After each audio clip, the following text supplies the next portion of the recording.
홈팀 AS 로마는 현재 로마의 공격은 지나칠 만큼 단조로운 흐름에 갇혀 있다. 퍼거슨을 향한 하이볼과 포스트 플레이에 의존하며 세컨드 볼을 수집해 2차 공격으로 이어가려 하지만 예측 가능한 루트가 반복되고 있다. 펠레그리니는 중원에서 템포 조절과 볼 배급을 담당하지만 속도감이 부족해 상대 수비를 흔들기 어렵다. 코네 역시 측면 돌파 후 단순 크로스에 머무르는 경우가 많아 창의적인 변화를 이끌지 못하고 있다. 게다가 디발라, 피실리, 바스케스 라치, 웨슬리 등 창의적 전개를 맡을 자원들이 줄줄이 부상으로 이탈의 전술 유연성은 사실상 봉쇄된 상태다. 결국 로마는 퍼거슨을 축으로 한 단선적 공격에 매몰되며 상대 수비에게 읽히기 쉬운 구조를 드러내고 있다. 원정팀 릴 역시 전방 전개에서 큰 제약을 안고 있다. 펠릭스 코레이아는 안쪽으로 파고드는 인버티드 움직임을 자주 시도하지만 이후 결정적인 찬스 창출이나 날카로운 라스트 패스를 제공하는 데 한계가 뚜렷하다. 하랄소는 중원에서 볼을 공급하며 템포를 조절하지만 급격한 전환이나 창의적인 패스를 보여주기에는 다소 평이하다. 지루는 제공권과 포스트 플레이로 버티며 위협을 가하지만 지나치게 지루 중심으로만 설계된 공격 루트는 상대 수비에게 쉽게 파괴된다. 후방 교체 자원들 또한 드라마틱한 변화를 만들기 어려워 전술적 다양성은 거의 없는 수준이다. 결국 릴의 전방은 점유를 유지하는 수준에 그치며 상대 수비를 깊게 흔들 힘이 부족하다. 양팀 모두 전술적 단조로움과 교체 자원의 한계로 인해 길을 뒤집을 카드가 없다. 중원 소모전 속에서 공격 템포가 끊기며 답답한 흐름이 이어질 가능성이 높다. 득점이 제한되고 경기 전체가 팽팽하게 잠기는 그림이 유력해 무승부 예상이 가장 합리적이다. 홈팀 페네르바체는 4-2-3-1 전형을 기반으로 안정적 빌드업과 폭발적인 측면 공격을 동시에 가동하는 팀이다. 엔 네시리는 제공권과 결정력이 모두 뛰어나며 페널티 박스 안에서 수비수들을 압도하는 공중전 능력을 보유하고 있다.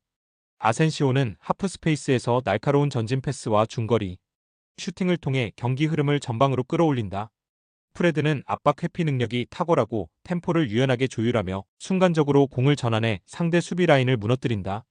엘마즈, 머칸, 모어, 탈리스카가 이탈했음에도 불구하고 이선 자원들의 전술적 유연성으로 팀의 밸런스는 여전히 유지되고 있다.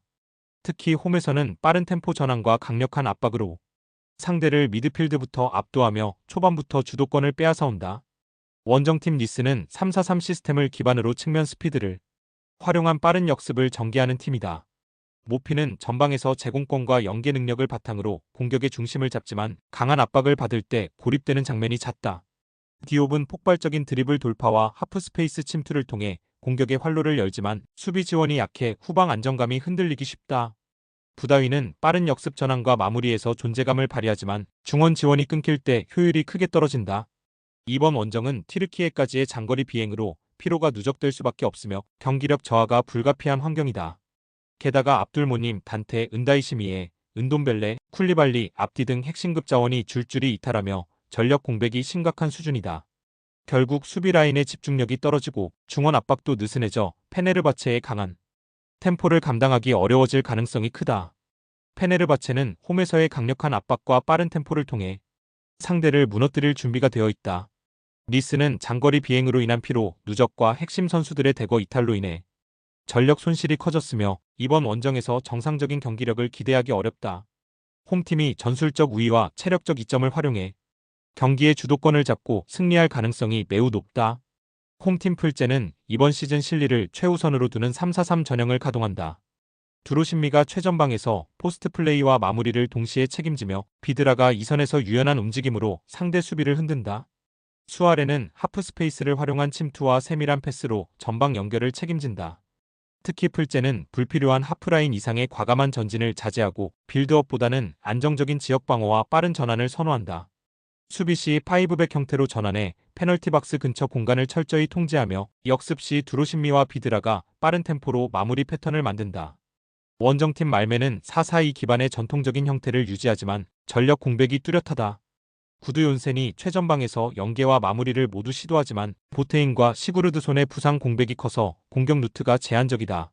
학사바노빅은 측면에서 크로스와 컷신으로 변화를 주지만 상대가 블록을 내렸을 때 뚜렷한 돌파 해법이 부족하다. 욘센이 중원에서 볼 배급을 담당하지만 전방으로의 파이널 패스가 단조롭다. 특히 원정 경기에서는 심리적 흔들림이 잦고 실리형 전술을 구사하는 팀에게 고전하는 패턴이 반복되고 있다. 풀제는 안정적인 실리 축구와 파이브백 전환으로 말메의 단조로운 공격을 봉쇄할 준비가 되어 있다. 말메는 주전 부상과 원정 멘탈 문제로 경기 후반 집중력까지 떨어질 가능성이 크다. 결국 홈에서 안정감을 유지하는 풀젠이 주도권을 잡고 승리를 가져갈 확률이 높다. 홈팀 셀틱은 4-3-3 포메이션을 바탕으로 점유율을 유지하며 중원에서 템포를 조율하지만 최근 공격 전개가 답답하다. 이에 아나초는 타겟형 스트라이커로 제공권과 포스트 플레이를 활용해 전방에서 볼을 지켜내지만 득점 감각이 예전만 못하다. 마에다는 왕성한 활동량과 침투 움직임으로 수비 뒷공간을 노리지만 결정적인 마무리에서 불안정하다. 맥그리거는 중원에서 볼 운반과 전진 패스를 담당하지만 부상 이슈와 체력 저하로 경기 영향력이 예전만큼 크지 않다. 특히 랄스턴, 트러스티, 조타, 존스턴이 부상으로 이탈하면서 측면 자원과 수비 라인이 크게 흔들렸고 빌드업과 공격 전개가 동시에 둔화되고 있다. 원정팀 브라가는 4-4-2를 기반으로 두 줄 수비를 견고하게 유지하면서도 역습 전개에 의존한다. 엘 우아자니는 몸싸움과 연계 플레이에 강점을 지니지만 결정력은 최근 기복이 심하다. 나바로 알리아가는 빠른 스프린트와 공간 침투로 상대 수비를 흔들지만 마무리에서 안정감이 부족하다. 무티뉴는 이선에서 찬스를 설계하지만 빌드업 지원이 제한적일 때 경기 영향력이 떨어진다. 올리베이라, 비디갈, 도르겔레스 등 공격과 측면에서 중요한 자원들이 대거 부상으로 이탈해 전방 위협이 크게 줄어든 상태다. 셀틱과 브라가는 모두 전력 손실과 공격 전개 부진이라는 공통 문제를 안고 있다. 득점력 부재와 단조로운 전술은 경기 내내 무득점 혹은 저득점 흐름을 만들 가능성이 크다. 이 매치는 조심스러운 탐색전 속에서 무승부가 가장 유력한 선택지가 될 것이다. 홈팀 루도고레츠는 포메이션은 4-1-4-1이며 마차도는 최전방에서 속도를 활용해 상대 뒷공간을 공략하지만 볼을 오래 점유하지는 못하는 타입이다. 카이오 비달은 측면에서 빠른 돌파와 크로스를 시도하며 전방 연결을 책임지지만 압박이 강해질 때 영향력이 제한된다. 칼록은 중원에서 전개와 패스 연결을 담당하나 전방 압박을 받을 때 볼 소유 안정성이 떨어진다. 팀 전술은 기본적으로 라인을 내리고 수비적 안정에 초점을 두지만 포백의 간격 유지가 자주 무너져 하프 스페이스 침투에 쉽게 노출된다. 특히 페널티 박스 근처에서 커버 타이밍이 느려 상대가 짧은 연계로 공간을 파고들 때 수비가 뒤늦게 반응하는 약점이 있다. 테르지에프와 카마라의 부상 공백은 수비 조합을 더욱 불안정하게 만들어 실점 위험을 키운다. 원정팀 베티스는 포메이션은 4-2-3-1이며 포르날스는 중원과 이선을 잇는 핵심으로 짧고 정교한 패스로 하프 스페이스를 공략하며 박스 안을 열어낸다. 로드리고 리켈메는 빠른 발재간과 방향 전환으로 수비를 흔들며 포르날스와의 연계 플레이로 측면과 중앙을 동시에 위협한다. 쿠초는 박스 안에서 움직임과 마무리에 강점을 지닌 스트라이커로 공간을 찾아 들어가 골 결정력을 발휘할 수 있다. 베티스는 점유율을 안정적으로 유지하면서도 포르날스와 리켈메가 주도하는 콤팩트한 연계 패턴으로 상대 포백을 흔든다. 특히 페널티 박스 측면 하프 스페이스를 공략해 들어가며 수비를 넓히고 쿠초에게 결정적 마무리 기회를 만들어주는 전술이 강점이다. 데오사, 이스코, 루이발의 부상으로 일부 자원이 빠졌지만 포르날스 리켈메 축이 중심을 잡고 공격 전개를 책임지며 전술적 파괴력을 유지한다.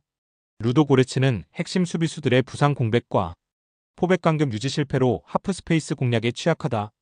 반면 베티스는 포르날스와 로드리고, 리켈메를 중심으로 짧고 정교한 연계 패턴을 통해 박스 근처에서 찬스를 설계할 수 있다.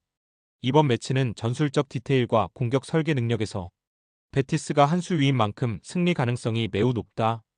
홈팀 슈테아우와 부쿠레슈티는 안정적 점유와 세밀한 패스 네트워크를 바탕으로 경기를 설계한다. 티암은 중원에서 박스 투 박스 움직임을 통해 수비와 공격을 모두 잇는 핵심으로 넓은 활동 반경으로 전환 속도를 끌어올린다. 비를리기아는 전방 이선에서 볼을 지켜내며 순간적인 방향 전환과 패스로 공격의 연결 고리를 만든다. 타타세는 측면과 하프 스페이스를 교차하며 상대 수비를 흔들지만 강한 압박을 받을 때 볼 운반이 다소 제한된다. 이 팀은 풀백을 안쪽으로 좁히는 인버티드 전술을 통해 중원을 촘촘히 채우며 볼 점유율을 높인다.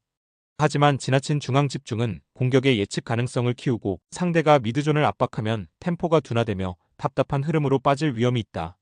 원정팀 영보이즈는 견고한 4-4-2 구조를 유지하면서도 점유율을 기반으로 한 변칙 전개를 자주 시도한다.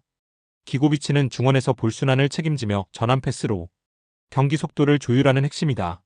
몬테이루는 이선에서 부드러운 드리블과 패스 선택으로 상대 압박을 회피하며 기회를 만든다. 라벨로송은 폭발적인 스프린트와 순간 침투로 상대 뒷공간을 위협하지만 지나치게 밀집된 중앙을 상대로는 움직임이 묶일 때가 있다. 이 팀 역시 풀백을 안쪽으로 좁혀 미드필드를 두텁게 가져가며 안정된 점유를 시도한다. 하지만 상대가 촘촘한 블록을 유지하면 공격 전개가 단조로워지고 공간 부족으로 인해 결정적인 찬스를 만드는데 어려움을 겪을 수 있다. 슈테아우와 부쿠레슈티와 영보이즈 모두 중원 점유율을 중시하며 안정적인 패스 게임을 펼치겠지만 지나친 중앙 집중은 속도를 죽이고 공격의 다양성을 제한할 가능성이 크다. 템포가 느려지고 공간 창출이 어렵다면 결국 결정적 찬스가 나오지 않을 것이며 무승부 흐름이 지배적인 경기로 흘러갈 전망이다.